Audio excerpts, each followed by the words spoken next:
especializada para la atención de delitos electorales.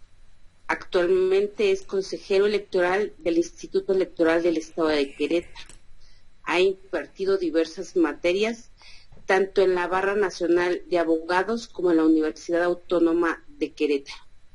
De la misma forma, ha sido invitado a distintos talleres, seminarios y diplomados y mesas de diálogo en distintas instituciones del país y del extranjero.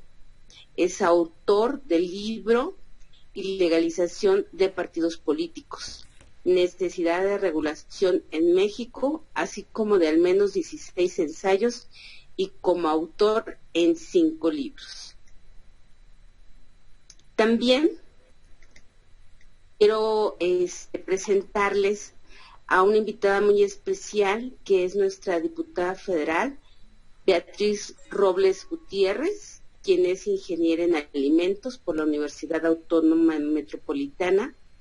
Tiene estudios de mercadotecnia en la UNAM y es maestra en administración y alta dirección en la Escuela Bancaria Comercial. Ella vivió 13 años en Alemania, por lo que domina el idioma alemán e inglés. Su experiencia profesional ha sido en el área de la industria de alimentos, la farmacéutica y las energías renovables. En la legislatura es secretaria en la Comisión de Relaciones Exteriores, integrante de la Comisión de Transparencia y Anticorrupción y la Ciencia y Tecnología. Es presidenta del Grupo de Amistad México-Alemania y vicepresidenta de la Comisión Mixta México-Unión Europea. Forma parte de la Asociación Nacional de Legisladores de la 4T. Una vez presentado a nuestros dos invitados, quiero pedirle, antes de iniciar la participación de nuestro consejero, que nuestra diputada les dé un mensaje de bienvenida. Por favor, diputada Beatriz. Tiene cerrado el micrófono.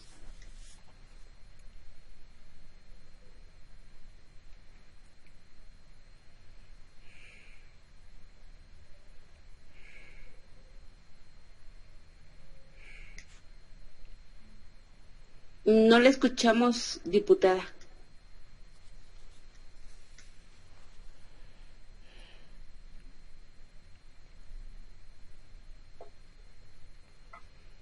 Nosotros le tenemos abierto el micrófono, nada más usted nos puede abrir desde su computadora el volumen o subirlo o abrirlo.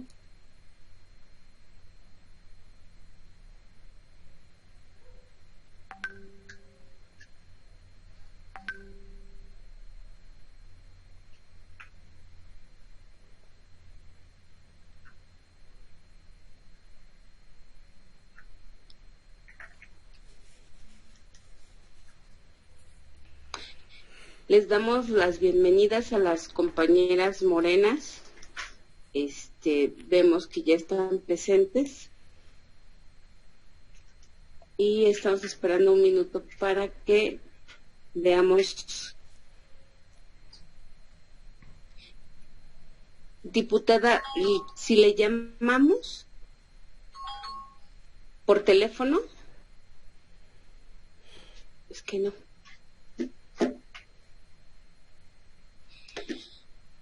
Bueno, en lo que checamos el tema con la diputada, vamos a darle el uso de la palabra al consejero electoral, Luis Espíndola, para que dé inicio la capacitación, en lo que hacemos contacto con nuestra diputada.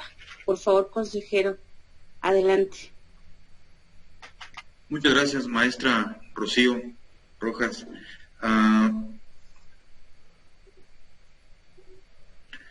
Pues agradecer primeramente a la maestra Rocío Rojas, quien ha tenido la inquietud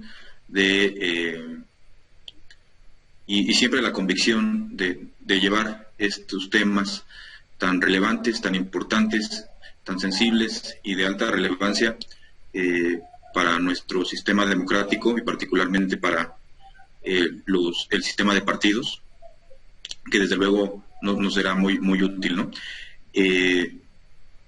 Muy honrado de ser considerado para esta plática y también muy agradecido con la consejera Yolanda Elías Calles, presidenta de la Comisión de Igualdad Sustantiva, por también haber sido considerado para realizar este tipo de conversaciones, de pláticas, de acercamientos, y pues desde luego es un trabajo conjunto, un trabajo coordinado, y desde luego también un aspecto respecto del cual siempre he tenido la convicción que es necesario trabajar de manera muy puntual en estos temas. Desde que estábamos en la Fiscalía Especializada para la Atención de Delitos Electorales, impulsamos esta serie de reformas en conjunto desde luego con legisladoras y legisladores convencidos de que es necesario revertir una tendencia tan preocupante, tan apremiante y tan deleznable como lo es la violencia política contra las mujeres. Entonces, soy un convencido de que es necesario revertir esta suerte de espiral de violencia que se da en el campo de la política y que desde luego genera condiciones de desigualdad hacia las mujeres que no deben existir en un sistema democrático, ¿no? O que se pudiera generar condiciones que permitan revertir esta situación o esta serie de circunstancias. Agradezco también a todas y a todos que nos acompañan en esta plática y particularmente también a la diputada Beatriz Robles que nos hace el honor de acompañarnos. Diputada, muy agradecidos, muy honrados también de que nos acompañe, de que esté, evidentemente la agenda legislativa es muy complicada, pero gracias por tomarse su tiempo, es un honor poder compartir esta mesa virtual con usted y con todas quienes nos acompañan. También pues agradezco a las militantes que nos están acompañando. No quiero ser omiso, mujeres convencidas y desde luego muy proactivas en el tema de que nos comunes y que nos hace buscar luchar por generar mejores condiciones de participación política hacia las mujeres. Agradezco también al personal del instituto que nos acompaña, desde luego a Tania López, que es secretaria técnica de la Comisión de Igualdad Sustantiva, a Viridiana Álvarez, que es secretaria técnica de la comisión que presido, que es la Comisión de Transparencia y Acceso a la Información del Instituto. Yo integro también la Comisión de Igualdad Sustantiva, con el consejero Carlos y la consejera Yolanda. Entonces, para mí es un gran honor estar aquí con ustedes. Pasaríamos entonces, sin mayor preámbulo, y si nos lo autorizan las integrantes de la mesa, a desarrollar esta conversación que tenemos en materia de violencia política, y pues desde luego ponerme a sus órdenes para cualquier duda que hubiera en el transcurso de la plática. No sé si hay algún otro aspecto.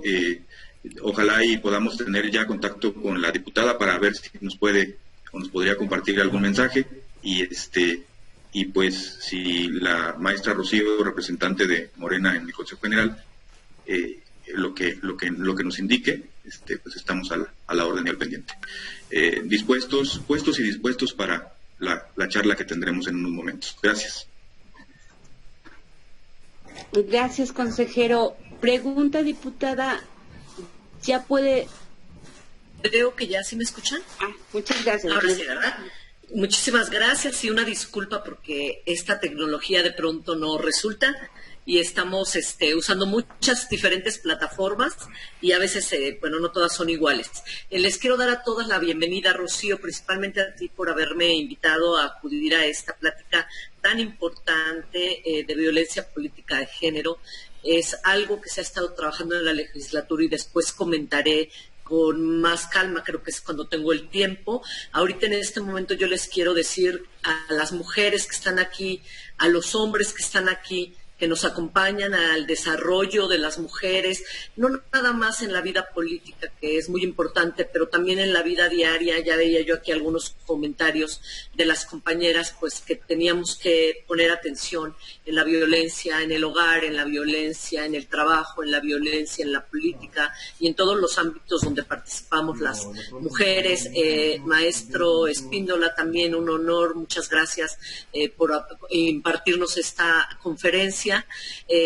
Creo que en la medida en que las mujeres nos enteremos de las leyes que hay, de lo que nos protegen, de los derechos que tenemos, de las obligaciones que tenemos, pues vamos a poder avanzar en esta equidad, en esta paridad sistemática, sí, pero que debe de ser integral de género, y creo que ahorita nos van a dar una mejor idea.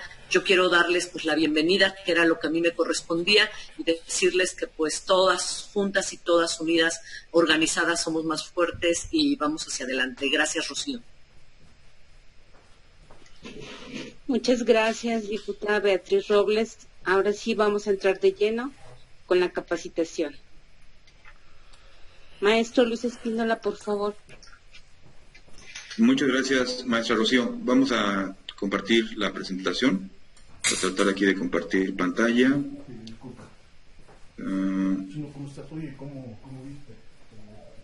Compartir pantalla. No me la de aquí, pero... No. Voy a dejar de...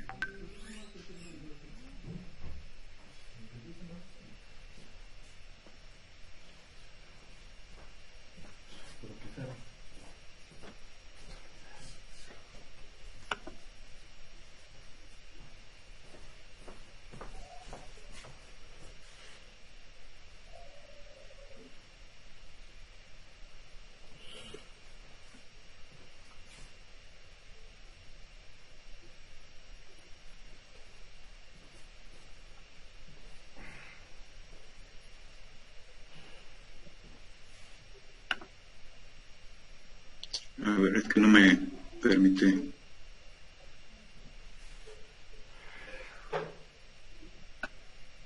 A ver, vamos a intentarle de nuevo.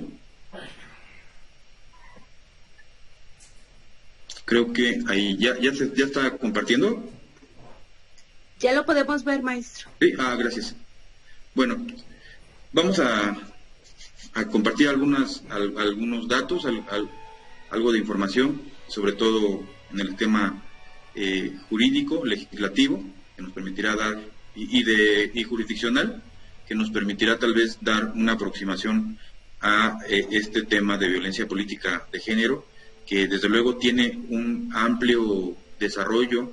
Recientemente la reforma de abril de este año generó un impulso importante en diversas leyes, en la Ley General en materia de delitos electorales, la Ley General de Instituciones y Procedimientos Electorales, la Ley General de acceso a las mujeres a una vida libre de violencia, entre otras, la Ley General del Sistema de Medios de Impugnación en materia electoral. Vamos a tratar de abordar esto y algunos precedentes que nos permitirán contextualizar la temática. Me gustaría empezar con algunas referencias de antecedentes. La participación política de las mujeres es algo relativamente reciente. Anteriormente no se daba el reconocimiento de la posibilidad de que las mujeres pudieran votar y ser electas. Se da hasta a mediados del siglo pasado, cuando se reconoce los derechos político-electorales de las mujeres, ¿no? Por ahí estamos hablando de 1953, cuando ya se da la posibilidad de que las mujeres puedan ejercer el voto, puedan participar en la vida pública, pero digo que es relativamente reciente porque nuestra democracia o los sistemas democráticos surgen en Europa y en Estados Unidos por ahí a finales del siglo XVIII. empiezan a madurar ahí por el siglo XIX, y durante el siglo XX, pues hasta mediados del siglo XX, la gran mayoría de las democracias no tenían un reconocimiento claro de la participación de las mujeres, ni mucho menos las formas activas para llevar a cabo el ejercicio de estos, o garantizar el ejercicio de estos derechos, ¿no? México llega hasta mediados del siglo pasado a generar esta serie de circunstancias de reconocimiento, y este reconocimiento es paulatino, este reconocimiento es progresivo, no se da simplemente por una circunstancia en la que el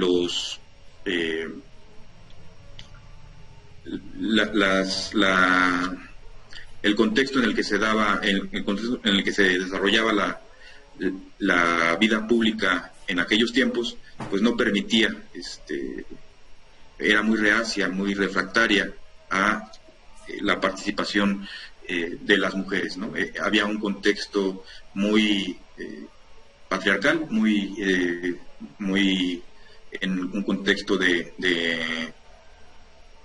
rechazo de conservar el poder a través de élites generalmente conformadas, no generalmente, conformadas por varones, ¿no? Entonces ese rechazo fundamental en compartir el poder con un género distinto, y con las condiciones estereotípicas que se daban en aquellos tiempos, no permitían esta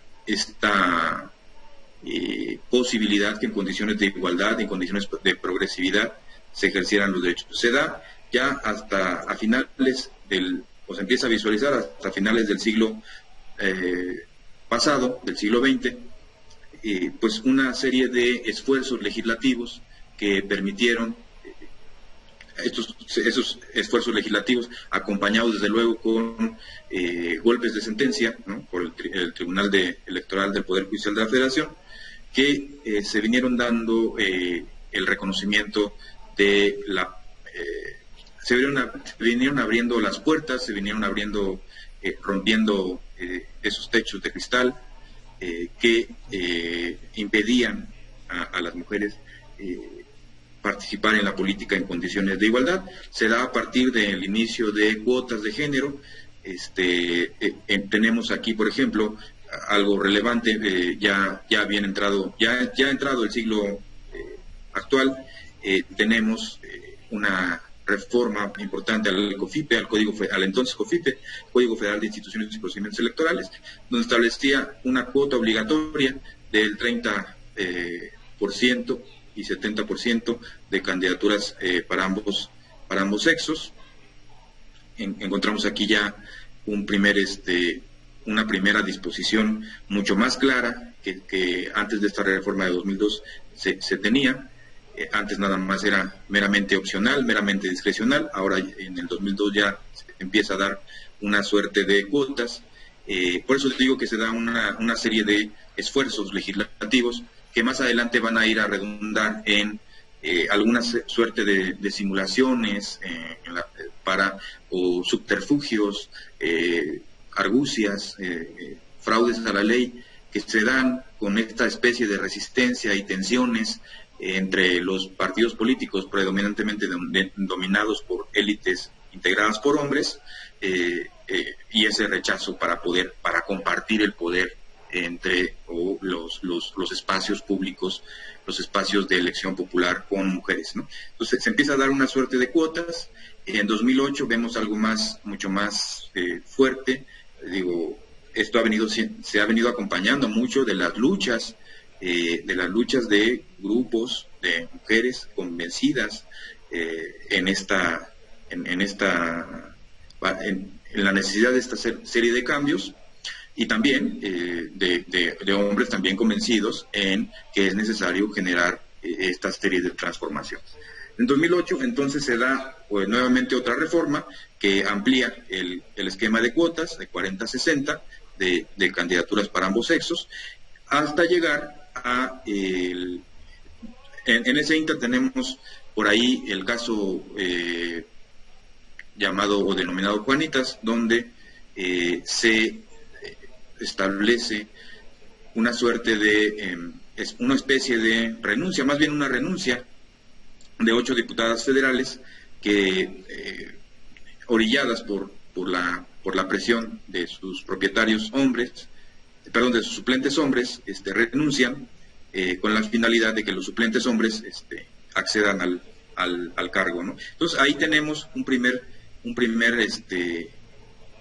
ejemplo, o de los primeros ejemplos, donde se buscaba darle la vuelta a las cuotas de género y a partir de ello, pues, generar un efecto diferenciado, un efecto distinto a la finalidad constitucional y legal, que era, pues, que las mujeres poblaran la política, ¿no? Que las mujeres tuvieran esa participación efectiva en los trabajos que se dan en el ámbito público y en la participación en la competencia electoral y en la obtención de cargos de elección popular, ¿no? Entonces, el hecho de que algunas mujeres electas, diputadas federales propietarias, fueran orilladas a renunciar para que sus suplentes hombres accedieran al cargo, pues se da como consecuencia de una especie de simulación, porque ya no serían las mujeres las que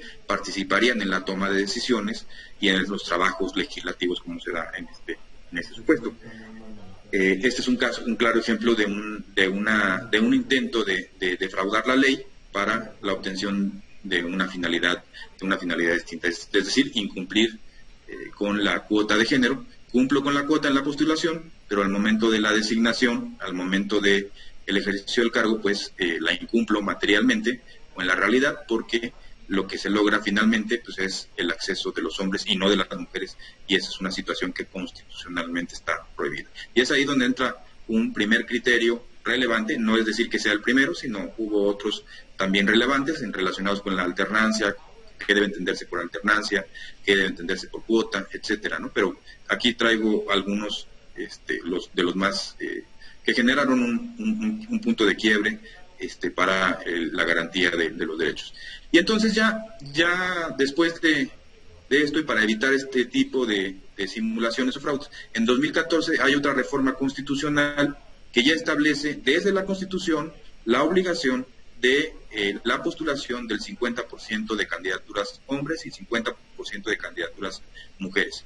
De esta manera, pues se intenta ya evitar, romper de raíz, arrancar de raíz esta serie de intentonas de evitar a toda costa la participación de las mujeres. Y entonces, como ustedes van percibiendo, se van generando una suerte de tensiones, una serie de problemáticas entre el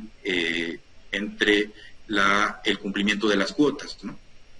Entonces, ya entramos a criterios donde sí se postulan únicamente, ese 50% se están postulando únicamente candidatas en distritos perdedores, ¿no? O en ayuntamientos perdedores, o históricamente en el partido político no ha obtenido el triunfo, o candidatas en donde la densidad de población es menor y evidentemente la administración es menos relevante o tiene más complejidades, etcétera, donde se puede generar ahí una diferenciación en la distribución de las candidaturas y consecuentemente de la participación efectiva en los cargos públicos por parte de las mujeres. Posteriormente se viene otra serie de reformas que, como ustedes ya saben, que es la paridad en todo, donde se busca ya no solamente la postulación de cargos de elección popular, sino en todos los ámbitos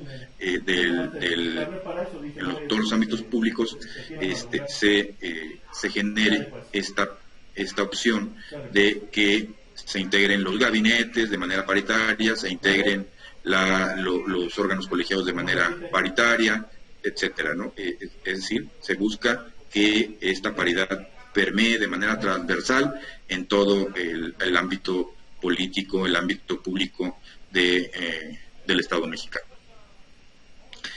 Ahora bien, En la competencia electoral, ustedes saben que se dan, como lo mencionaba, una serie de fricciones, al calor de la competencia, de discusiones, de intercambio de opiniones, de ideas.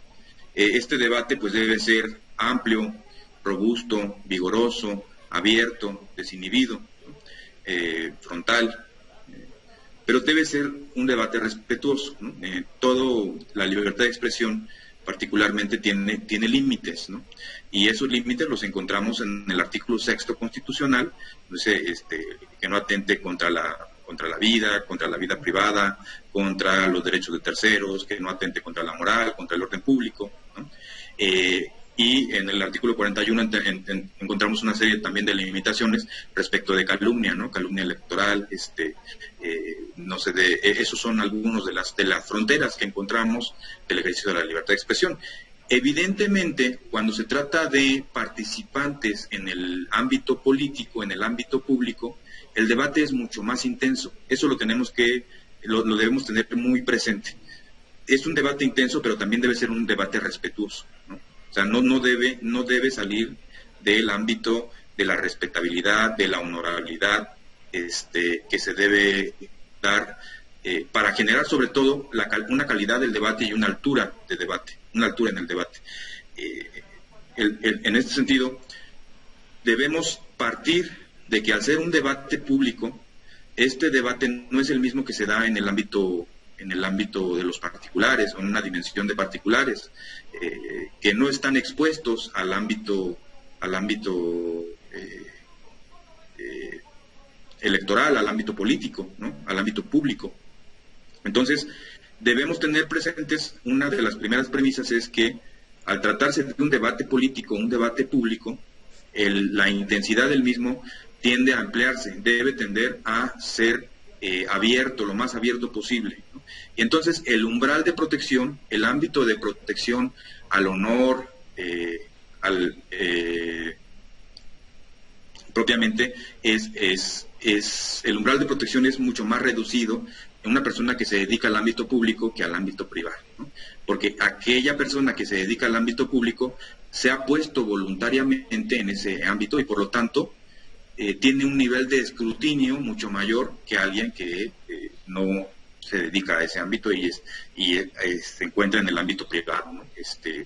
En el ámbito de las relaciones entre particulares. Entonces tenemos que tratar de empezar con estos aspectos y entonces encontramos un debate que además de abierto, plural, robusto, desinhibido, como lo mencionaba, pues es un debate incómodo, es un debate cáustico, un debate áspero, un debate ríspido, un debate inclusive que puede considerarse ofensivo para quien recibe la serie de comentarios y que debe resentir un cierto nivel debe tener la piel dura, ¿no? Debe tener la piel de cocodrilo, ¿no?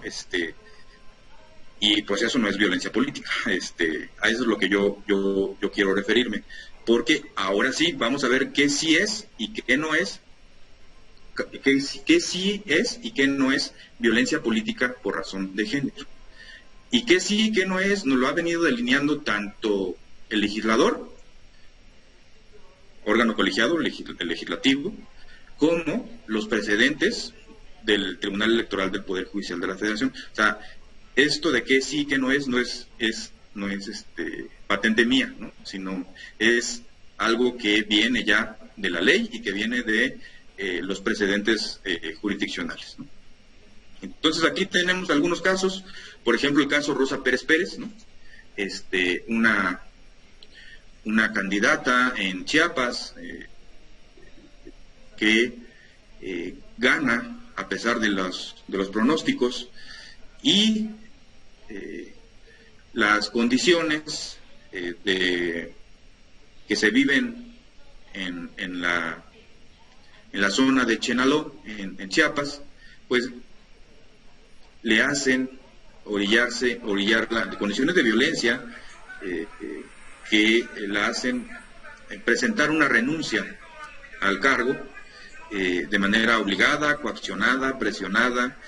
Hubo muertes, hubo personas lesionadas, hubo personas secuestradas, inclusive del propio Congreso chiapaneco, hubo personas que estuvieron privadas de su libertad por ese rechazo de la comunidad de aceptar que democráticamente había sido electa una mujer. Entonces, las condiciones de patriarcado que se dan ahí, de culturales que se dan en el ámbito de ciertas comunidades, impedían o generaban esta serie de conflictos al interior de la comunidad, ¿no? Para no hacerles la historia tan larga, el Congreso de Chiapas termina confirmando esa renuncia, y Rosa Pérez lo que hace es acudir por la vía civilizatoria, que es la vía jurisdiccional, a través de las instituciones con las que contamos para resolver conflictos de esta naturaleza electoral, y llega el asunto a Sala Superior, y Sala Superior determina que la renuncia no podía quedar validada porque se dio en un contexto de violencia política contra la mujer, porque se dio con la finalidad, por el hecho de se rechazaba a la candidata electa por el hecho de ser mujer, simplemente porque era mujer y porque las mujeres en ese contexto no debían participar en la política. Tienen asignados roles en la comunidad que generaban un rechazo muy claro en la comunidad, que inclusive, como lo comenté, llegó a condiciones de violencia, ¿no? De violencia física, y que finalmente terminaron en la presentación de la renuncia de Rosa Pérez, e inclusive ante las amenazas y la inminente violencia que se estaba dando, tuvo que trasladarse a otro municipio a llevar a cabo el ejercicio de las funciones que tenía encomendadas, ¿no? Entonces, estas condiciones las analiza Sala Superior y determina que esta serie de impedimentos generaban o complementaban esta tesis de violencia política contra las mujeres. Y aquí tenemos un caso en donde se presenta una circunstancia como la que he venido comentando, ¿no? Donde hay un rechazo a la participación política de las mujeres por el hecho de ser mujeres, hay condiciones de violencia, se le impide ejercer el cargo y se le impide despachar como corresponde, ¿no? Entonces, tenemos por ahí al primer precedente. Tenemos otro caso, el caso Coyoacán, que primeramente en Sala Regional Ciudad de México se decreta la nulidad de la elección, fundamentalmente por la existencia de actos de intimidación, ataques, amenazas, al grado de atentar contra militantes, contra mítines que se realizaban, donde se reventaban los mítines, se generaba violencia con tal de evitar la participación de la candidata en su momento.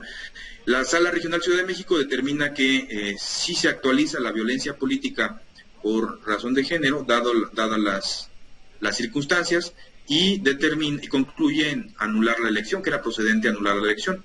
Esta sentencia es controvertida ante la Sala Superior, que es la última instancia del Poder Judicial de la Federación en materia electoral, y la Sala Superior revoca porque fundamentalmente no se acredita un elemento que es la determinancia, y a través de esta parte de la no acreditación de la determinancia, es decir, que no fueron cualitativa o cuantitativamente suficientes las irregularidades, si bien hay actos de violencia, no fueron de la entidad suficiente como para arribar a la conclusión de que debían anularse los comicios. Pero sí que es un precedente que tenemos aquí para compartir con ustedes. Otro precedente es el caso de una magistrada de San Luis Potosí, donde se le impedía el ejercicio del cargo por que no se le compartía información, no se le dejaba acceder a su oficina, no se le permitía expresar sus opiniones en sesión privada o en sesión no se le daba en sesión pública, no se le daba acceso o la posibilidad de firmar las actas, entre otras, se le clausuró su oficina, etcétera, se le confiscaron algunos artículos, algunos objetos de su oficina, su computadora, papeles, etcétera, pues evidentemente eso generaba una circunstancia de violencia contra las mujeres, ¿no? Ese asunto, nada más como anécdota, lo tuvimos en la Fiscalía Especializada para la Atención de Delitos Electorales. Este caso que le estoy comentando se llevó en materia electoral, pero también se llevó en la Fiscalía para la Atención de Delitos Electorales, en la vía penal, y por ahí quienes fueron de la Fiscalía a San Luis Potosí, al tribunal, pues se encontraron con una desagradable sorpresa, ¿no? Porque se encuentran a uno de los magistrados y le dicen que el magistrado dice, pues a mí nunca me avisaron que venían. Pues bueno, evidentemente esos temas no se avisan, ¿no? Ya llega uno con una orden y pues tiene que proceder, ¿no? Y dice, y fíjense el nivel de dónde permea la circunstancia cómo está generando ese nivel de rechazo a la participación de las mujeres, ¿no? Dice, pues miren ustedes, pues cómo está eso de que vienen sin avisar. Dice, es como si le hablaran al señor de la casa. Fíjense, o sea, el magistrado se asume como el señor de la casa.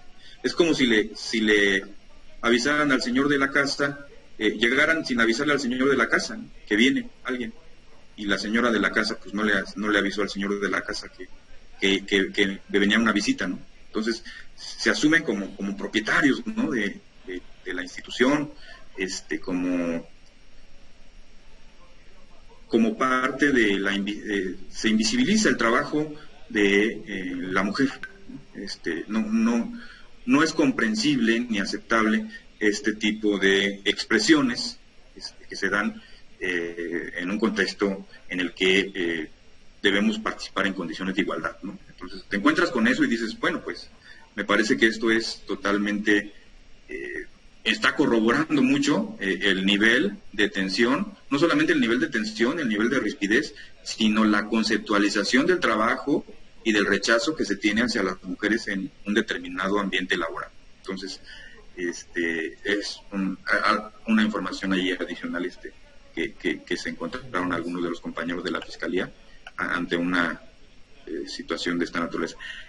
Por ahí tenemos algún otro precedente. Este precedente de Tlaxcala, es un precedente de Tlaxcala, 1706 de 2016, donde se divulga un video que intenta ridiculizar a una candidata, haciéndola pasar como payasa, como delincuente, como cómplice de delincuentes, y pretende inmiscuirse en la vida privada porque se trató de un video aparentemente de una reunión privada que lo descontextualizan de tal manera que buscan hacer ver a la candidata más que una contendiente como alguien que se encarga de entretener a la gente, ¿no? Entonces, y no solamente alguien que se encarga de entretener a la gente, sino como una persona cómplice de delincuentes, ¿no? Entonces, esto también es considerado como violencia política contra las mujeres, ¿no? Esta agresión, nos dice Sala Superior, trasciende no solamente al ámbito público, sino también al ámbito privado. Si bien tienen un umbral de protección más reducido, las candidatas, eso no implica que pueda atentarse contra la vida privada, contra la honra, ¿no? Contra el ámbito familiar, el ámbito comunitario, y pues ahí se tuvo por demostrado una circunstancia de esta naturaleza que finalmente generó violencia política. Lo actualizó el tema de la conducta de violencia política contra las mujeres. Hay otro que es el 602 de 2018, me parece es de Puebla,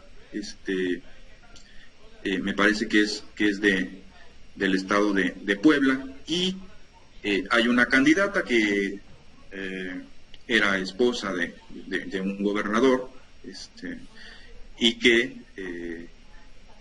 salen spots donde se cuestiona a la candidata por ser esposa de ese gobernador, porque es mujer, porque no tiene conocimiento, porque era mujer, porque no tenía conocimiento de la política, porque iba a continuar con una especie de reelección del anterior gobernador, y en ese sentido se consideró que lo que se estaba manejando más allá del debate público, lo que se estaba haciendo es minimizar las capacidades de una mujer en el ámbito público, en el ámbito político, estereotiparlas como una persona dependiente del hombre, como una persona que iba a acatar las instrucciones que se le diera por parte de, eventualmente si ganaba, de quien estaba gobernando en ese momento, y desde luego se trató de una circunstancia que menoscababa su calidad como mujer, como candidata mujer, y que de ninguna manera abonaba ningún tipo de debate ni de discusión, sino simplemente generaba estereotipos de que la mujer no tiene, mandaba un mensaje de que la mujer no es el rol de la mujer, no es el rol de la mujer en política, las mujeres no deben participar, y si participan pues están haciéndose depender de un hombre, etcétera, y esos son aspectos que desde luego son muy contrarios a la finalidad y a las condiciones de igualdad que se deben seguir dentro de un debate. Ahora bien, estos son algunos casos de lo que es violencia política de género. Hay algunos otros, por ejemplo el caso Sonora, donde hay unas declaraciones por ahí de uno de los contendientes, donde señala, ¿no? Pues las mujeres como las escopetas, ¿no? Cargadas y a la esquina. Ese tipo de declaraciones, pues, lo que generan son declaraciones de estereotipos, ¿no? Asignan un rol a una mujer, un rol reproductivo únicamente, pero no un rol político. Y desde luego no se da dentro de un ámbito respetuoso, dentro de un ámbito que abone al debate, y si por el contrario es discriminatorio. Es decir, asigna y trata de minimizar la calidad y la participación de una mujer en el contexto de la política, ¿no? Y es excluyente porque busca generar condiciones de invisibilización de la participación de las mujeres, y que desde luego no abona de ninguna manera a la discusión, no abona al intercambio de opiniones, aun y cuando estas sean incómodas, ¿no? Esto ya es no solamente un debate intenso, sino solamente un debate que busca minimizar la participación de las mujeres a través de expresiones discriminatorias por el hecho de ser mujeres y por el rol que deberían desempeñar en su concepto las mujeres, lo cual desde luego es completamente inaceptable. Ahora, ¿qué se ha dicho de lo que no es violencia política de género? Aquí también tenemos un caso de Puebla, donde se dice que no hay una serie de asimetrías, de cuestiones que se dan en redes sociales, de algunos tweets, declaraciones que expresaran o evidenciaran, como en el caso que yo comenté hace unos momentos, evidenciaran una serie de subordinación, de asimetrías, de desmérito de su capacidad, de diferenciación entre la participación entre hombres y mujeres en el ámbito público, y cuando no hay una evidencia clara, con un índice de probabilidad suficiente para llegar a la conclusión de que se trata de un descrédito, menoscabo de las condiciones de participación de las mujeres por el solo hecho de ser mujeres, y porque se le asigne un rol particular a una mujer, que la excluya o busque excluirla de su participación política a través de que las mujeres no deben estar en la política, deben estar en la casa, deben estar cuidando a los hijos, deben estar haciendo labores del hogar, etcétera. Si no se advierte indubitablemente, no deja lugar a dudas esta circunstancia, pues no estaremos en presencia de violencia política por razón de género.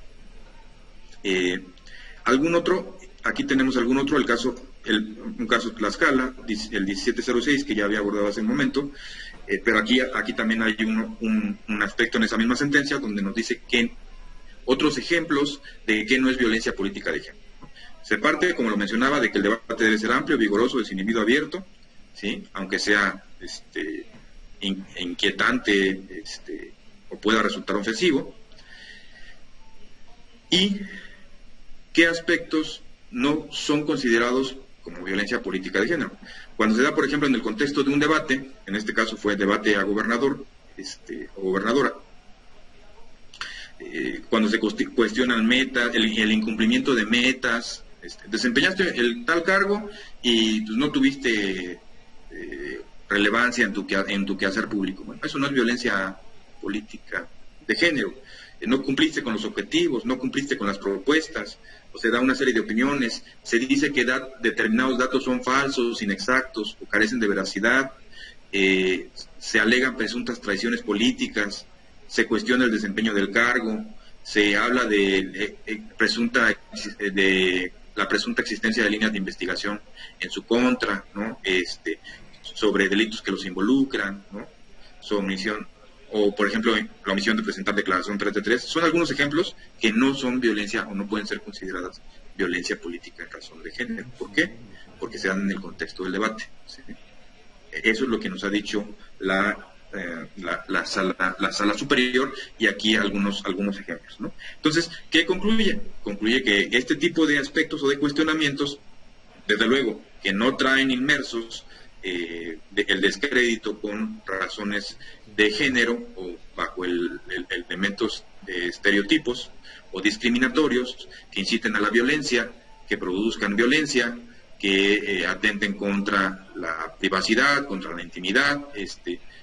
Si no traen más que este tipo de cuestionamientos, pues dice la sala superior que no se encuentra en la hipótesis de un discurso estereotipado por las características o diferencias físicas basadas principalmente en el sexo, pues no se advierte un discurso discriminatorio que apunte a una cualidad de participación de la mujer por el hecho de ser mujer, ¿no?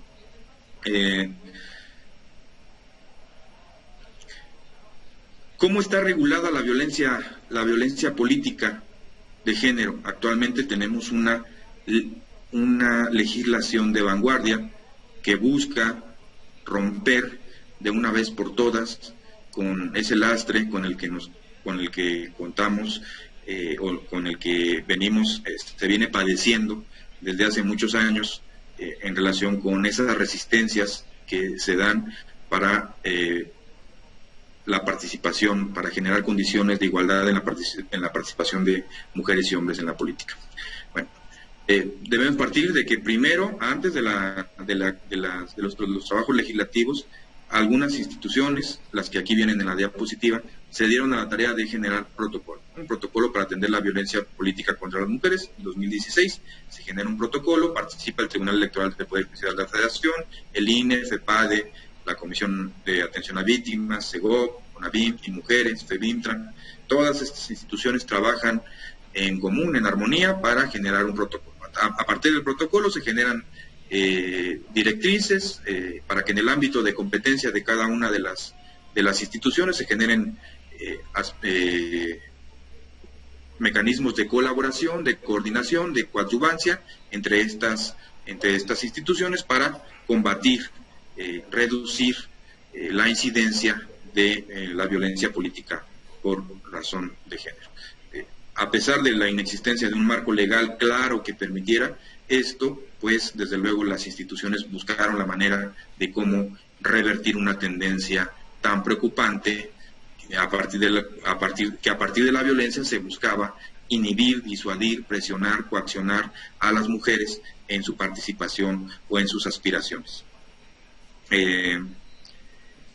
Llegamos a una tesis de la Sala Superior del Tribunal Electoral que nos dice algunos elementos. Es la tesis de los 5 elementos para configurar la violencia política por razón. Nos dice la Sala Superior que la violencia política sucede en el marco del ejercicio de los derechos políticos o bien en el ejercicio de un cargo público, es perpetrado por el Estado, sus agentes, colegas de trabajo, partidos políticos o representantes y sus integrantes.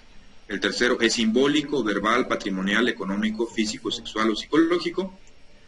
Tiene por objeto o resultado menoscabar o anular el reconocimiento, goce y ejercicio de los derechos políticos.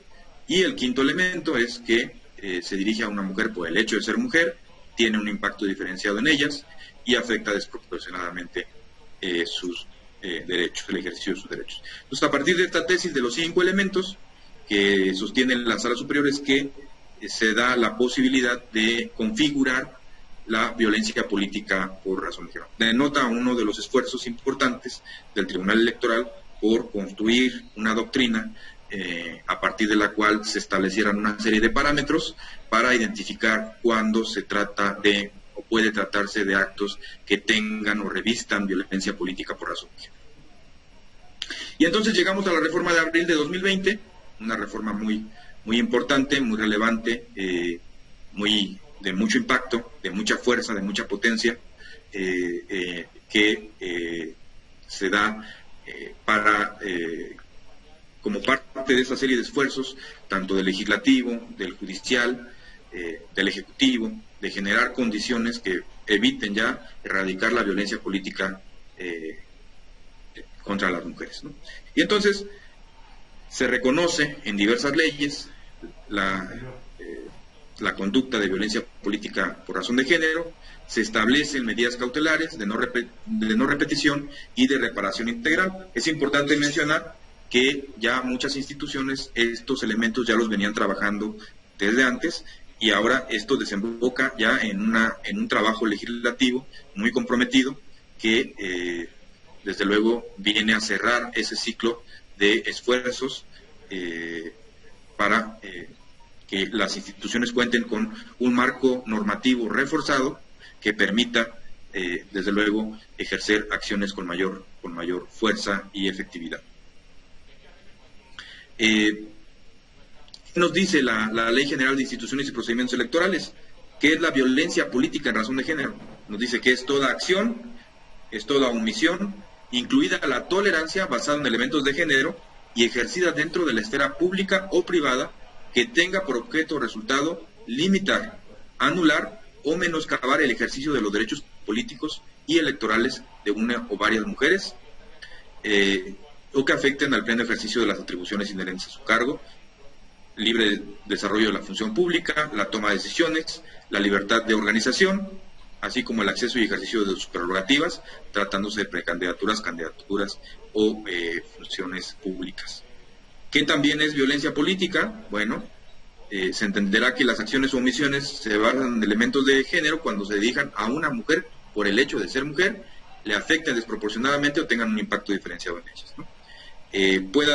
Puede manifestarse en cualquiera de los tipos de violencia reconocidos por la Ley General de Acceso a las Mujeres a una vida libre de violencia. También la Ley General en materia de delitos electorales es reformada, se adiciona un artículo 20 bis, nos dice propiamente algo muy similar, el tipo penal de violencia política por razón de género, y nos establece una serie de hipótesis de lo que debe entenderse por violencia política por razón de género. Nos establece una serie de tipos penales a los cuales se deben atender y que desde luego van la sanción de 1 a 6 años de prisión y hasta 300 días de multa. Solo por mencionar algunas de las conductas que nos dice el 20 de la Ley General de Delitos, se entiende como violencia política para efectos del derecho penal, cuando se ejerza cualquier tipo de violencia contra la mujer que afecte sus derechos políticos, restrinja o anule el derecho al voto, amenace o quien amenace o intimide a una mujer, directa o indirectamente, con el objeto de obligarla a presentar su renuncia como precandidato o candidata, impedir por cualquier medio que ejerzan el cargo público, limitar o negar a una mujer el otorgamiento o ejercicio de recursos o prerrogativas, publicar o divulgar imágenes, mensajes o información privada de una mujer que no tenga relación con su vida pública, utilizando estereotipos de género que lo limiten o menoscaben el ejercicio de su función. Limitar o negar la remuneración por el desempeño de sus funciones, entre otras conductas, ¿no? Ya está en la Ley General en materia de derechos electorales. Pues, cuando me tocó estar en la FEPADE, pues no teníamos un tipo penal. Nos enfrentábamos a que no teníamos un tipo penal, a partir del cual buscar llevar ante el juez de control los asuntos que llevaban violencia política, pero eso no era impedimento para nosotros en la FEPADE para perseguirlos penalmente, porque la propia Ley General en materia de delitos electorales nos daba alguna serie de luces que nos permitían que por otro lado poder perseguir a los violentadores, ¿no? La Ley General establecía la presión, la violencia, la coacción, la intimidación, entre otras conductas que nos permitían a nosotros llevar ante los jueces de control casos de violencia política por razón de género. Tuvimos que sortear muchos de esos casos a partir de otros tipos penales, tratarlos de cuadrar para poder generar la justiciabilidad de estos casos. Ahora ya se tiene un marco normativo, ahora ya se tiene una serie de tipos penales bien definidos y que, como lo mencionaba, permiten reforzar ese actuar de la autoridad para tratar de generar una serie de aspectos que le permitan participar de manera mucho más activa en el combate a la violencia política contra las mujeres, ¿no? Ahora, también la ley nos establece la violencia política de género como condición de inelegibilidad, ¿no? El artículo 10 de la LEGIPE establece que son requisitos para ser diputada o diputado federal, senador o senadora, no estar condenada o condenada por el delito de violencia política contra las mujeres. Y esto va muy de la mano con un precedente de la Sala Superior que estableció que no se reúne el requisito del modo honesto de vivir cuando se ha sido condenado por violencia política por razón de género. Entonces, aquellos violentadores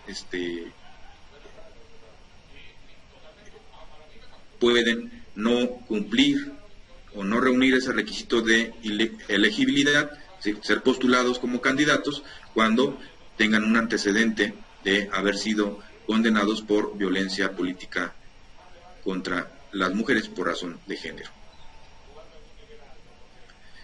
Ahora bien, en materia de violencia, ¿cuál es la obligación ahora para partidos políticos? Una serie de obligaciones para partidos políticos en materia de violencia política por razón de género. Constituyen infracciones para los partidos políticos el incumplimiento a las obligaciones para prevenir, atender, erradicar la violencia política contra las mujeres en razón de género. Entonces, y estas infracciones pueden ir desde, ya lo vamos a ver un poco más adelante, pueden ir desde la retención de hasta el 50% de sus prerrogativas mensuales o la cancelación de registro del partido político. Ahorita lo vamos a ver. Incumplimiento del partido de las obligaciones de violencia política es de prevenir, atender y erradicar la violencia política contra las mujeres. Los partidos políticos tienen asignado un presupuesto para eso. Entonces,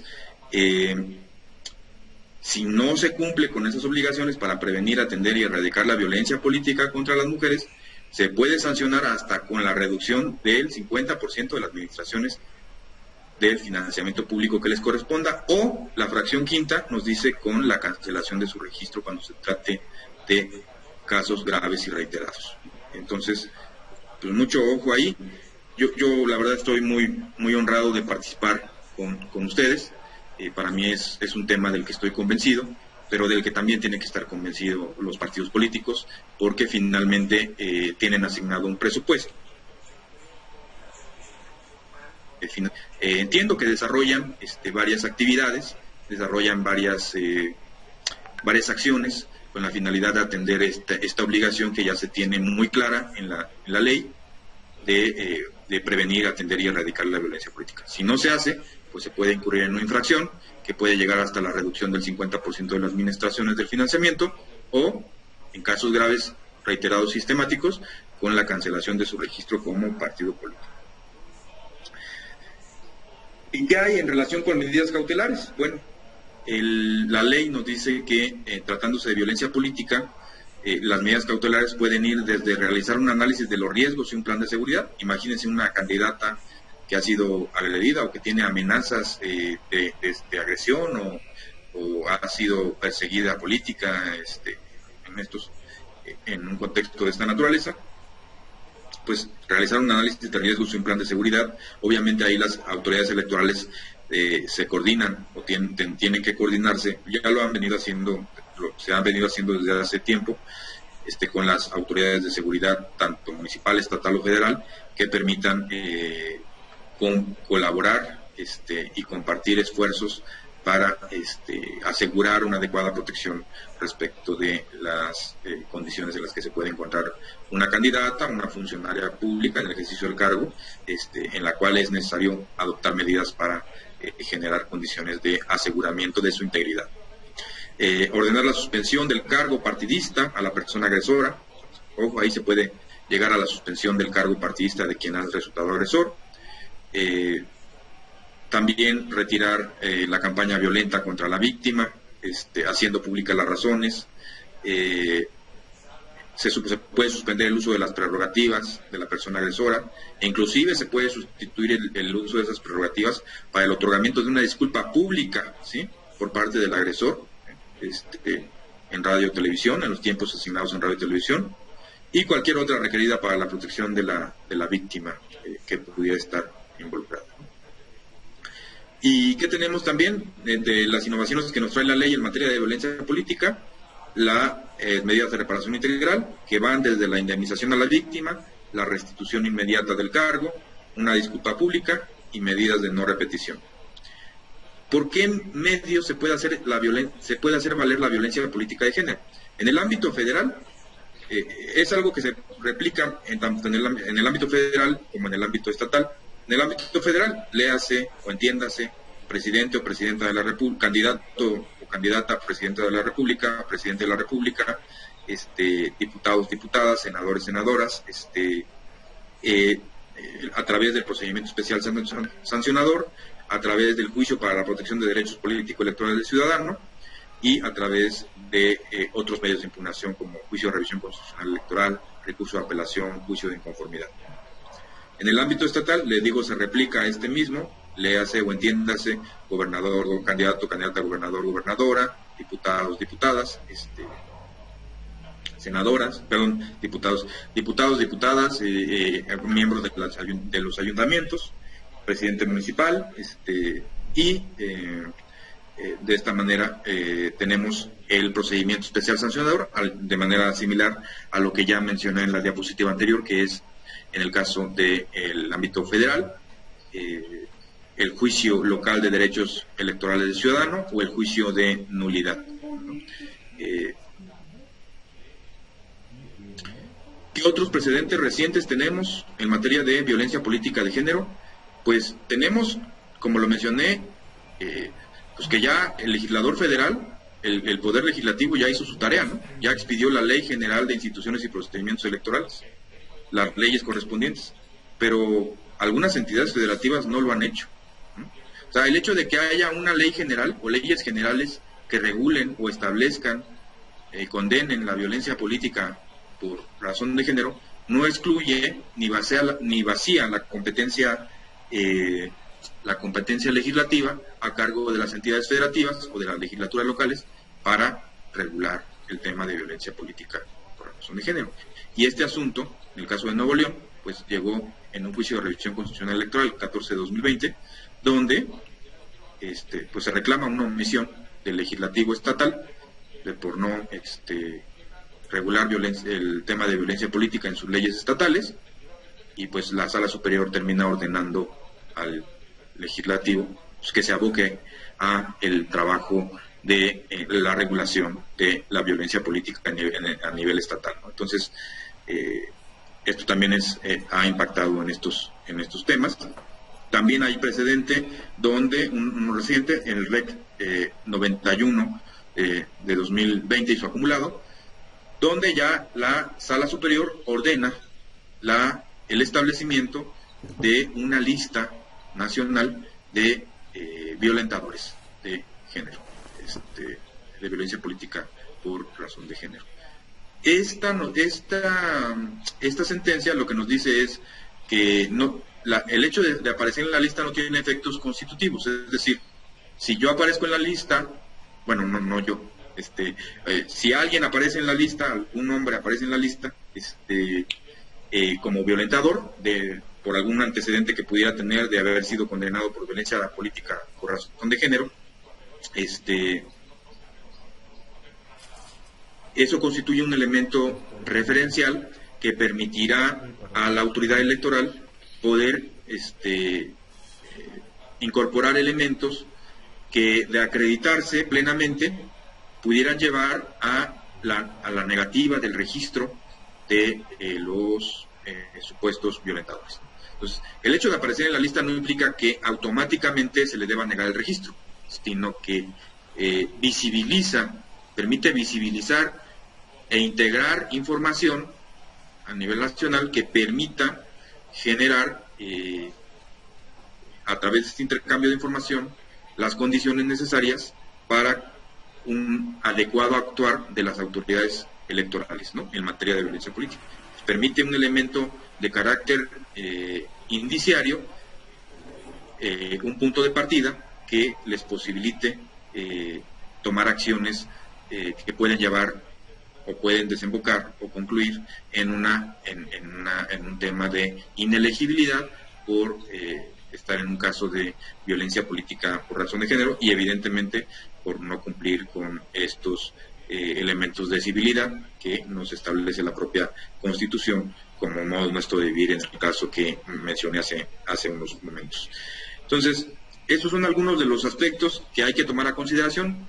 Reitero, algunos, el tema es bastante amplio, traté de reducirlo lo más posible. Desde luego la presentación, si les es útil, pues queda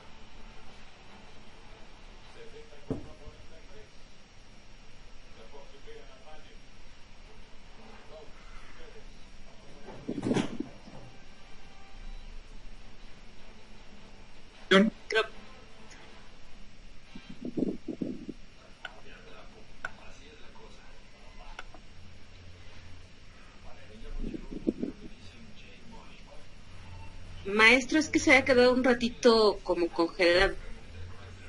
¿Ya? ¿Ah, sí? Sí. Muchas gracias. Sí, gracias.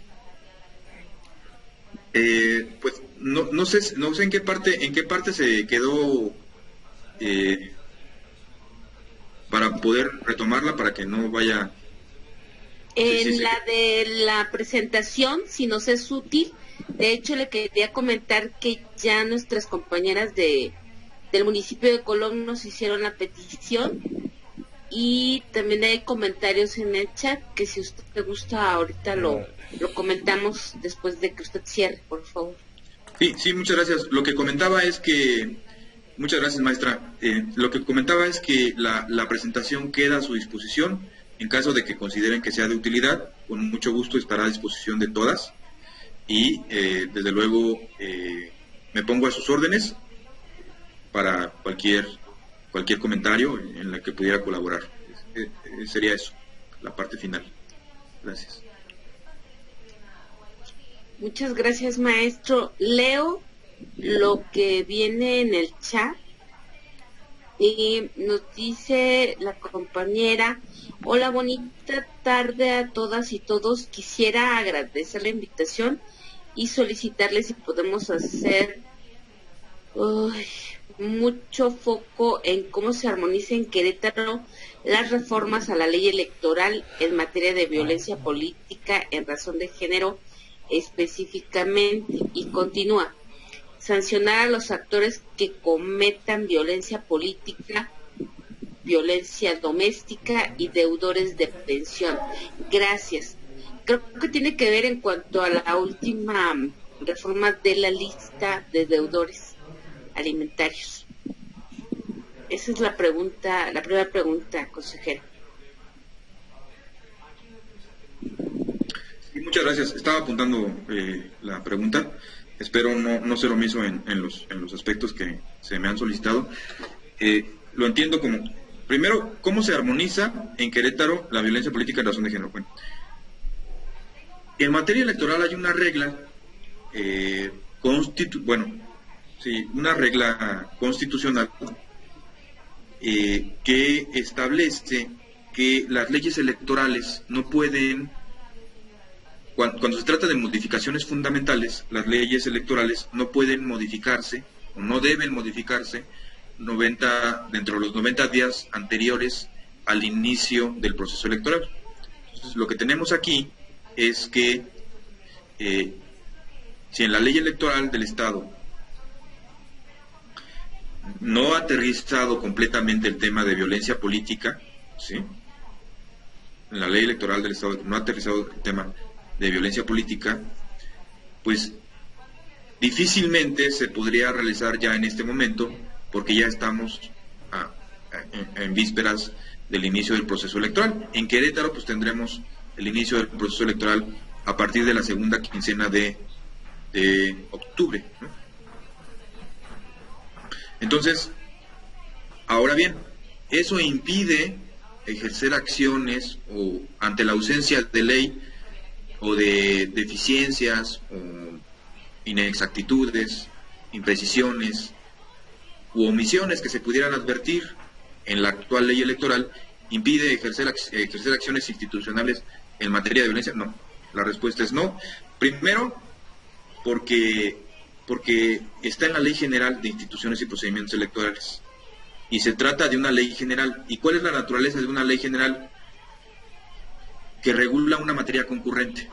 Es decir, ¿y a qué se refiere una materia concurrente? A que impacta tanto en el ámbito federal como en el ámbito estatal, ¿sí? Es decir, es aplicable tanto a la deben aplicar tanto autoridades federales como autoridades estatales. A eso es a lo que va una ley general, fundamentalmente. Entonces, el hecho de que no haya una regulación, sea deficiente, pudiera ser omisa, inexacta o lo que ustedes pudieran advertir, no excluye la posibilidad de que, tomando la ley general, se pueda aplicar directamente esta, porque es válido. Y además, las autoridades electorales tienen la obligación de aplicar una ley general, precisamente porque regulan una materia común, que es la materia electoral. O sea, y nos lleva a aplicarla de manera indistinta, ¿no?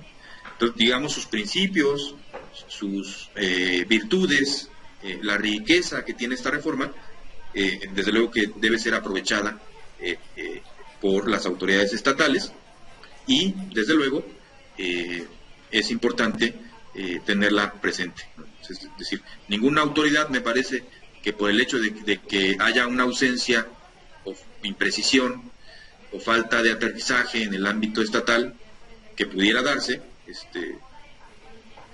puede argumentar que ante la ausencia de una regulación específica en el ámbito estatal, pues se pudiera dejar de impactar tanto los principios que la propia Constitución nos da en materia de violencia política como la ley general que ya tenemos y que desde luego es un instrumento muy, muy valioso.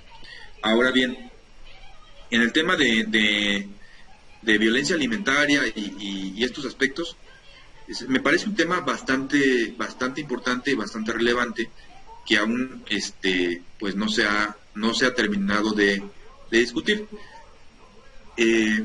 Habría que analizar estos aspectos porque finalmente ya existe, como lo menciona la maestra Rocío, existe en el ámbito del derecho civil, pues ya esta parte de los intentos de establecer una lista de deudores alimentarios, etcétera, y de acciones tanto no solamente civiles, sino en Querétaro penales, para aquellos que cometan esta suerte de conductas de esta naturaleza, ¿no?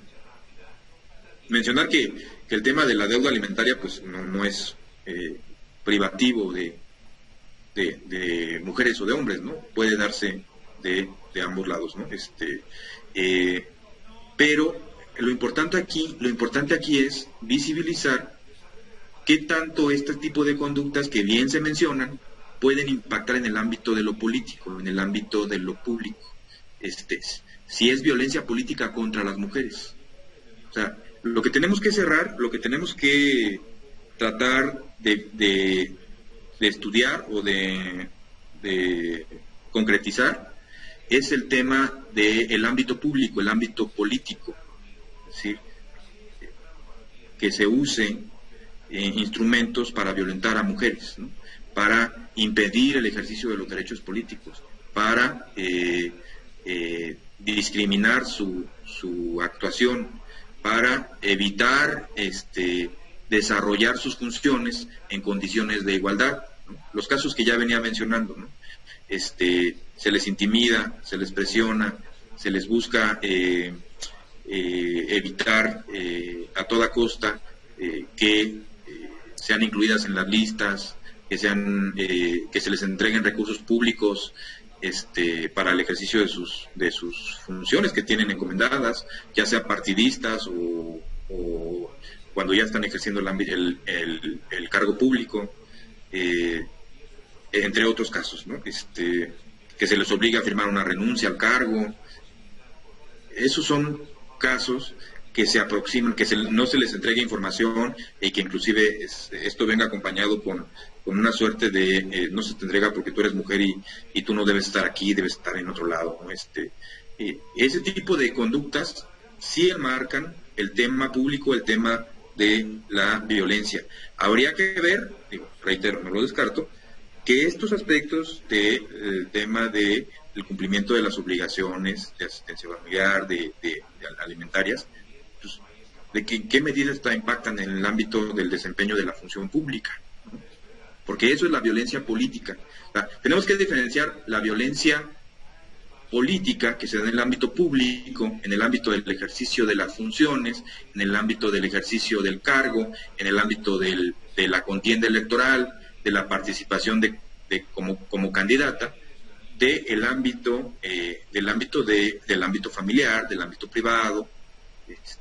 Reitero, no descarto si se pudiera dar alguna hipótesis donde exista alguna situación de esta, pero que impacte. No debemos perder de vista el rumbo o el sentido de esta serie de disposiciones que impacten el ejercicio de los derechos políticos de las mujeres por el hecho de ser mujeres, que les impida ser candidatas, que les impida ser funcionarias públicas, que ya siendo funcionarias públicas, que teniendo un cargo de elección popular, que habiendo sido electas democráticamente, exista un marco de hostilidad en el ámbito del ejercicio de sus funciones que les impida ejercerlos en condiciones de libertad, en condiciones de igualdad frente a los hombres. Eso es el punto coyuntural del tema que nos llama o que nos trae en ese ámbito, ¿no? Entonces, no lo descarto, por el momento no me viene a la mente esta conexión entre el cumplimiento de las obligaciones alimentarias y su impacto en el ejercicio de los derechos políticos, ¿no? Pero bueno, pudiera darse, ¿no? Este aspecto de la violencia política por razón de género no es un asunto agotado, es un asunto que lamentablemente, y subrayo lamentablemente, se ha venido dando y se ha estado dando. Los criterios y las reformas legislativas buscan tratar de erradicar esta suerte de malas prácticas en el ámbito electoral, ¿no? Y que desde luego impactan directamente en la calidad de nuestra democracia, ¿no? Esa sería mi respuesta en relación con este punto. Lo que sí no debemos perder de vista es el punto de violencia política, el ejercicio de los derechos políticos. No descarto que pudiera darse, pero habría que ver habrá que contextualizar en qué escenario se presenta. Así, yo no me comprometería a dar una respuesta en abstracto, porque no visibilizo todavía bien la conexión que se pudiera dar entre estos dos aspectos, ¿no? Es cuanto. No sé, maestra, sí. Muchísimas gracias, consejero.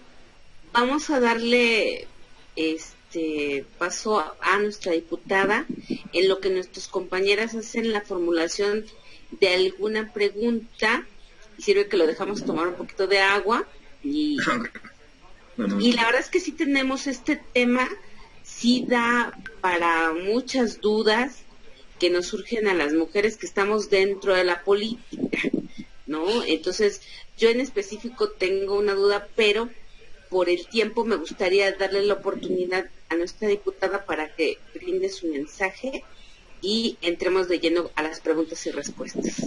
Sí, muchísimas gracias, Rocío. Miren, yo quiero comentar que además de todo lo que nos ha dicho el maestro aquí, decirles que yo estoy muy orgullosa de ser parte de la legislatura de la paridad de género. Esta es la legislatura en la que prácticamente habemos el mismo número de hombres y de mujeres, lo cual pues quiere decir que todas estas reformas que se han ido haciendo a las leyes pues nos están dando resultado. Eso no quiere decir que no nos falten cosas por hacer. Quiero decirles lo que hemos trabajado en la legislatura. No me voy a referir solo a lo político, sino todo lo que se ha hecho en torno a la paridad de género, como por ejemplo violencia digital por razones de género. Hemos visto muchas fotos circular, muchas fotos sin muchos videos de mujeres desnudas, sin la autorización de la persona. Y se suben a redes sociales, ¿no? Venta de fotografías, hay personas que se dedican a hackear y a subir fotografías de mujeres, y pues eso es violencia también. Violencia obstétrica, todas las que sufren las madres, las mujeres en los hospitales mientras están embarazadas. De igualdad laboral también, o sea, que no haya violencia, que haya igualdad laboral, violencia política por razón de género, que es lo que estábamos mencionando ahorita, lesiones contra mujeres por razón de género, también hay lesiones muy específicamente que se cometen contra las mujeres por razón de género, alerta de la violencia de género. Pero muy importante, o sea, esa reforma constitucional en materia de paridad de género, realmente se reformaron muchos artículos de la Constitución mexicana para poder dar esta paridad de género, en donde se está pidiendo que no nada más en los congresos, sino que en toda la administración pública haya el mismo número de hombres y el mismo número de mujeres, lo cual, pues desde antes de que esta reforma se aprobara el 6 de junio de 2019, ya lo habíamos visto nosotros en el gabinete del presidente Andrés Manuel López Obrador, cuando decidió nombrar igual número de hombres, igual número de mujeres en su gabinete. También decirles que yo pertenezco a la Comisión de Relaciones Exteriores, como ya lo mencionó Rocío, y tenemos una serie de convenciones internacionales que México ha firmado. Esa serie de convenciones internacionales tienen la misma validez que la Constitución mexicana, están a la misma altura y se deben de cumplir de la misma manera. Una de ellas es la Convención Interamericana para Prevenir, Sancionar y Erradicar la Violencia contra las Mujeres, o Convención de Belém de Pará. Aquí quiero decirles nada más lo que dice su artículo 5. Dice: toda mujer podrá ejercer libre y plenamente sus derechos civiles, políticos, económicos, sociales y culturales, y contará con la total protección de esos derechos consagrados en los instrumentos regionales e internacionales sobre derechos humanos. Los Estados partes reconocen que la violencia contra la mujer impide y anula el ejercicio de estos derechos.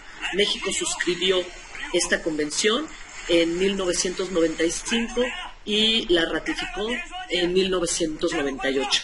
Y la otra convención es la sobre eliminación de todas las formas de discriminación contra la mujer, y también en este caso pues estamos comprometidos a reformar nuestras leyes federales, generales, estatales, de tal manera que armonicemos con lo que hemos firmado en estos convenios.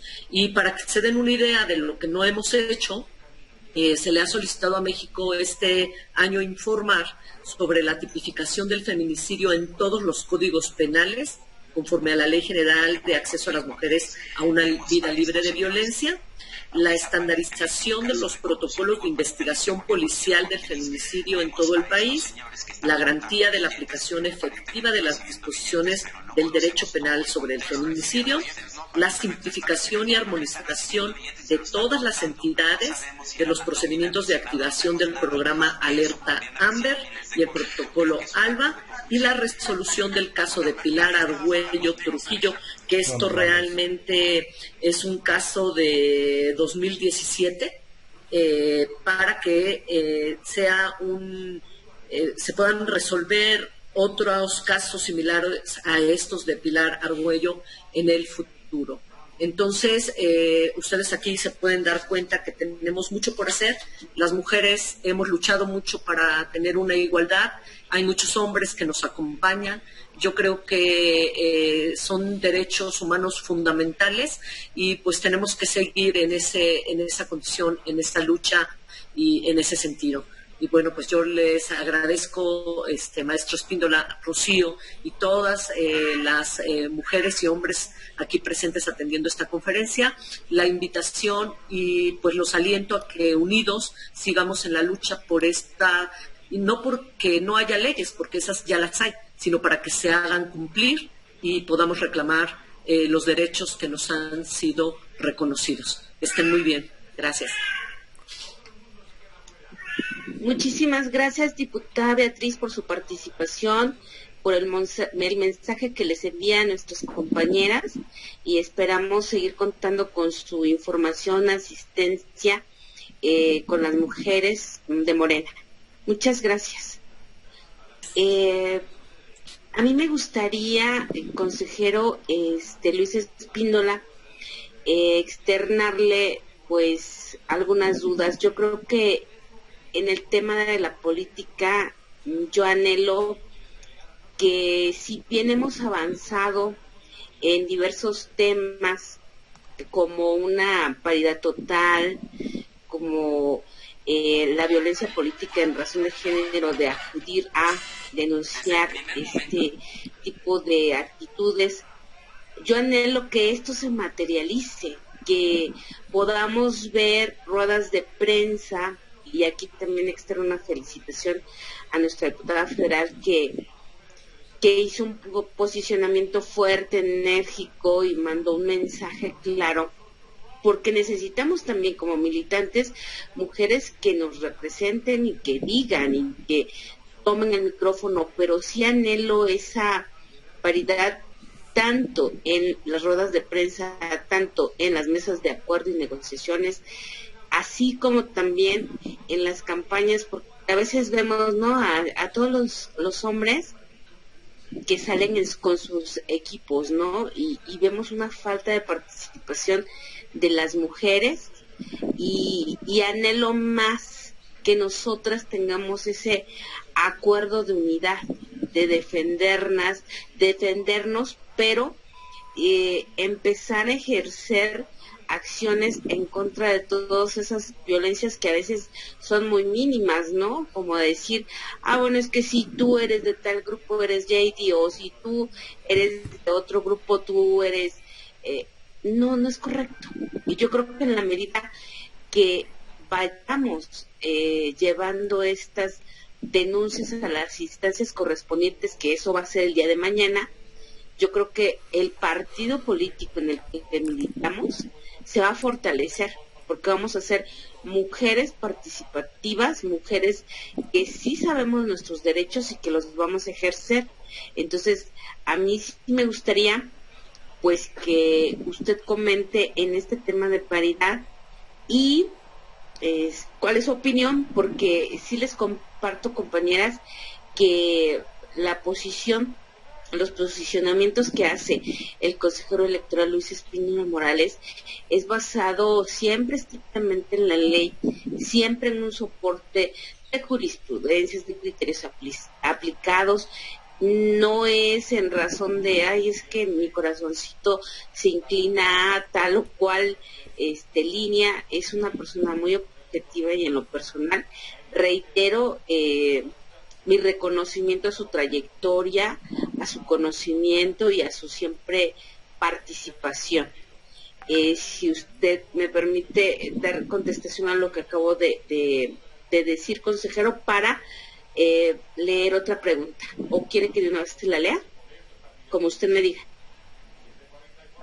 Sí, maestra, le agradecería para completar el ciclo. Gracias. Muy bien.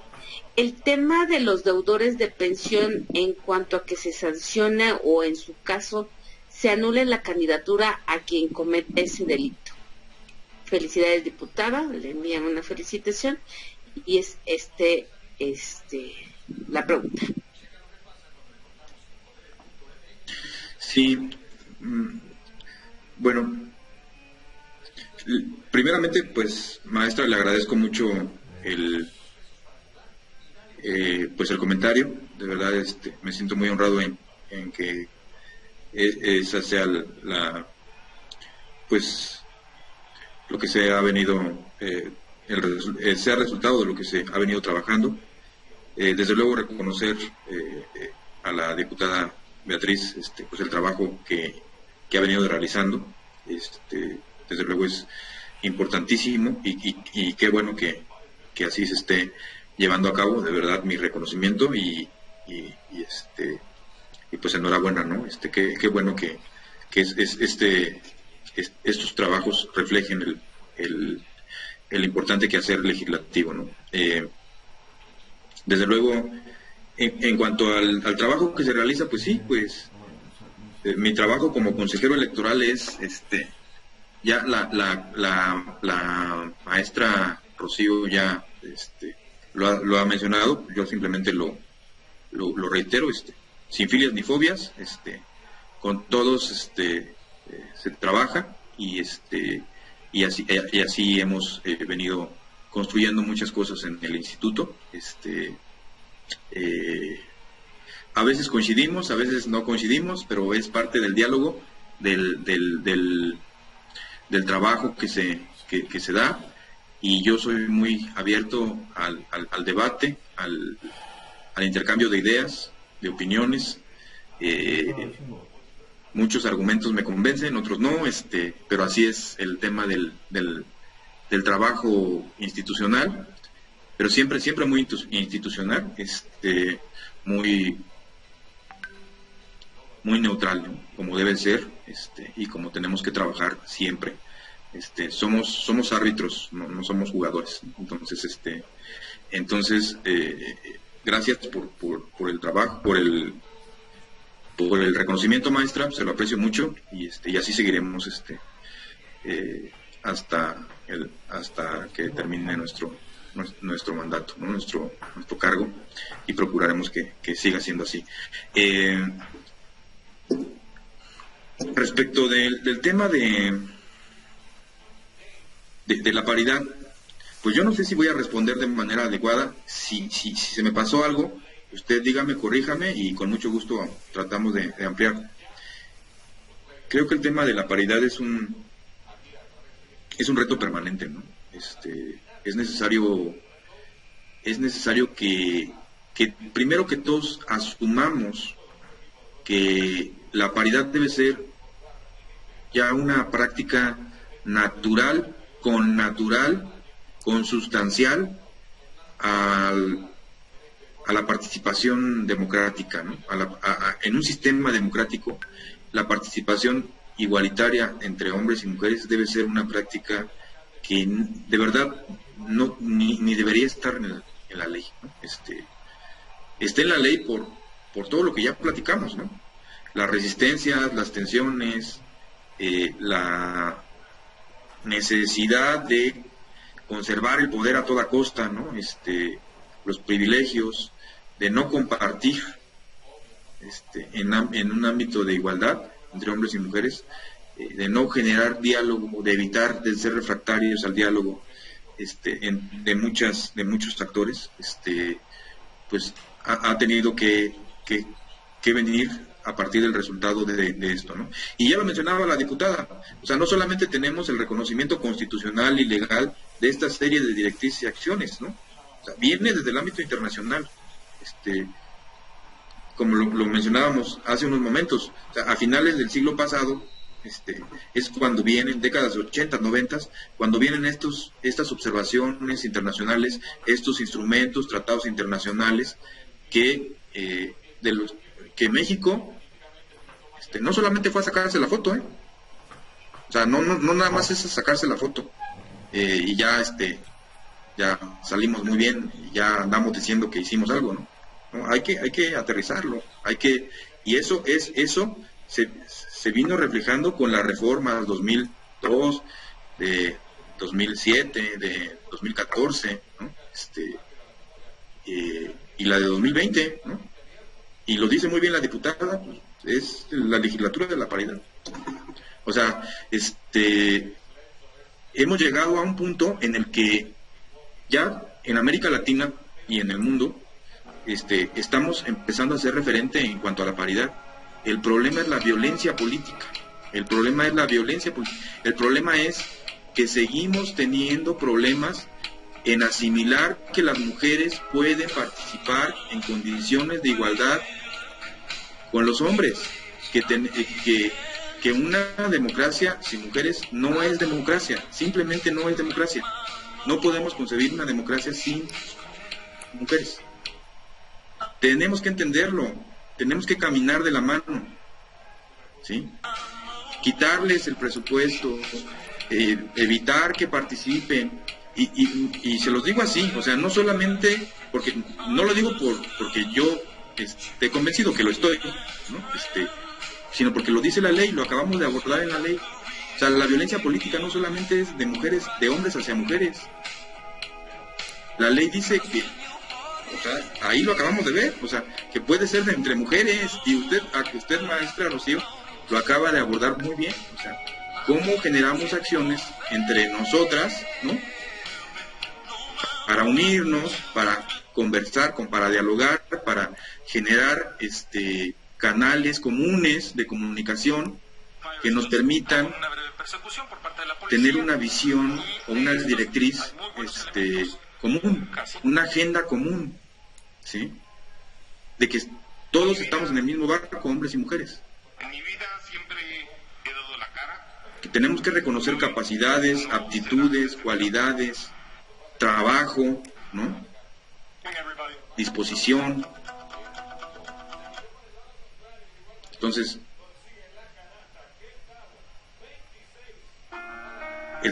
de hombres hacia mujeres únicamente, sino también de entre mujeres.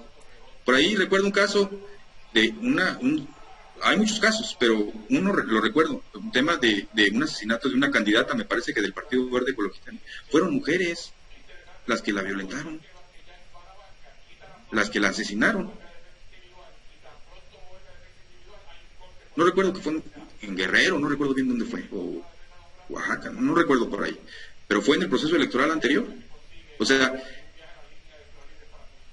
eso lo tenemos que visibilizar desde el punto, ya lo mencionaba la diputada, y me traigo un poco, que no lo dijo así exactamente, pero me traigo la palabra, ¿no? Una visión integral. Es una visión integral, una visión global,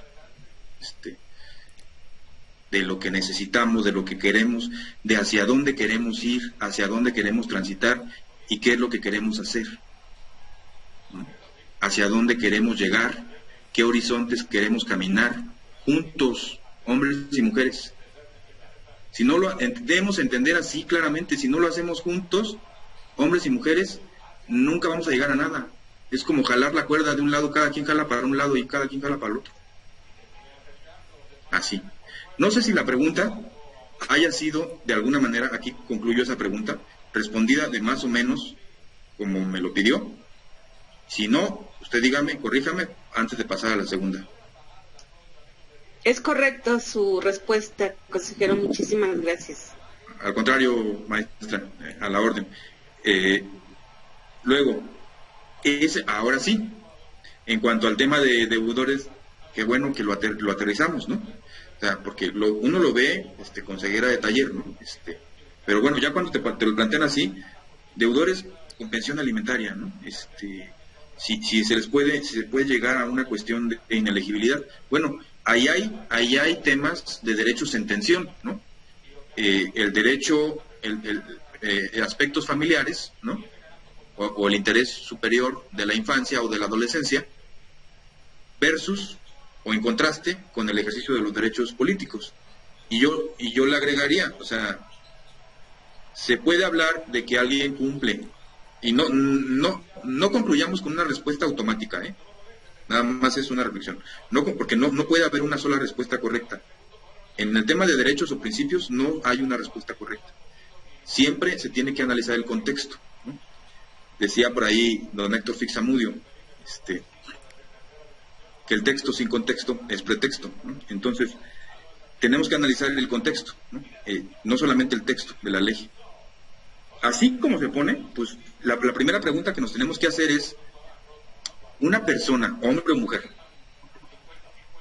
que está con una sentencia como deudor o deudora alimentaria, y que continúa con esa situación de deudor alimentario, y participa en la política, ¿puede considerarse que cumple con un modo honesto de vivir? O sea, un deudor alimentario cumple con el requisito de un modo honesto de vivir como requisito de elegibilidad por ser deudor alimentario. Eso es lo que tendríamos que preguntarnos, pero eso se resuelve, se tendría que resolver caso por caso. Porque el tema del modo honesto de vivir por violencia política por razón de género fue resuelto por un caso en particular que trajo, que se trajo en el estado de Oaxaca, hasta sala superior, a la reflexión de si una persona que ha sido condenada por violencia política por razón de género a una compañera integrante del ayuntamiento, a la cual se le profirieron ofensas, denigración, fue exhibida públicamente, la intentaron obligar a renunciar, etcétera, y que finalmente fue condenado por violencia política por razón de género, y que intentaba postularse a la reelección, ¿sí? Podía cumplir con ese requisito del modo honesto de vivir. Un violentador, una persona que se ha acreditado que ha cometido violencia política por razón de género. Ahora, habría que analizar, la verdad, no tengo lo tendríamos que dejar a la reflexión, o sea, hasta qué punto una persona que incumple con obligaciones de asistencia familiar o pensión alimentaria es un tema que incide directamente en el ejercicio de sus derechos políticos. Porque el tema de suspensión o limitación de derechos políticos no solamente se reduce a la violencia, ¿no? Tiene otras vertientes. Así tenemos, por ejemplo, casos como aquellas personas que por cualquier delito se les decretaba prisión preventiva, y el artículo 38 de nuestra Constitución, 38 fracción segunda, si no mal recuerdo, establece que hayas sido suspendido en tus derechos. No puedes ejercer tus derechos políticos cuando te han sido suspendidos por el dictado de un auto de formal prisión. Fíjense, la Constitución sigue hablando del auto de formal prisión. Eso es del sistema inquisitivo, ¿no? Del sistema anterior. Ahora estamos en un sistema adversarial, oral, donde ya no es el auto de formal prisión, sino es el auto de vinculación a proceso. Ya la Corte resolvió una contradicción de tesis donde no se pueden suspender derechos políticos por el solo dictado del auto de vinculación a proceso, sino solamente por una sentencia firme. Entonces, que haya sido privado de tu libertad, ¿no? Entonces, una persona que que es deudor alimentario, si está privado de su libertad por sentencia firme, estaría en ese supuesto. ¿Sí? O sea, estamos en ese supuesto, en esa circunstancia. Ya tendríamos que entrar a otro debate, ¿no? ¿Qué tipo de delitos afectan directamente al sistema electoral? ¿No? Porque hay doctrina que nos habla que no todos los delitos, ni no todas las causas penales generan por sí misma, aún con condena firme, deberían generar la suspensión de derechos políticos, sino solamente aquellos delitos que atentan contra el sistema democrático. Así tenemos, por ejemplo, alguien que fue aprehendido por tirar un poste, que iba en estado de ebriedad manejando y tiró un poste. ¿Eso qué tiene que ver con el sistema democrático? Sí, cometió el delito imprudencial, ¿no? Pero ¿da para suspenderle derechos políticos? O alguien que se metió a las casillas y se las robó, o las incendió, o anduvo comprando votos, o anduvo generando clientelismo electoral, o anduvo desviando recursos públicos con fines electorales, o recibió financiamiento de fuentes ilegales, de empresas, de sindicatos, o recibió financiamiento del crimen organizado, lavado de dinero. Ahí tal vez habría que reflexionar también en el tipo de conducta, porque hay vertientes, tanto doctrinales como jurisprudenciales, criteriales, que nos dicen que no todos los delitos tienen que ver con la democracia. No todos los delitos tienen que ver o atentan contra el sistema democrático, ¿sí? O lesionan, es el principio de lesividad al sistema democrático. Habría que ver, una conducta de estas, no la descarto, o sea, tampoco. Puede lesionar el sistema democrático, ¿hasta qué punto? Para suspender derechos políticos, porque son derechos humanos, es la suspensión de un derecho humano. Entonces, pero eso tal vez es otro ámbito. Me parece una reflexión muy importante la que se pone aquí sobre la mesa, que usted la retoma, maestra, pero yo pondría esta serie de aspectos que tenemos que tener presentes, o que deberíamos tener presentes, para no generar una suerte de persecución política, o del ejercicio de los derechos políticos, que sin más no traiga algo o un respaldo de estos elementos a los que ya me he venido refiriendo. Entonces, es cuanto. No sé si estoy dando respuesta, pero ahorita me excedí un poco. Muchísimas gracias, consejero. Claro que sí. De hecho, ya en el chat ya están dando las gracias por su respuesta.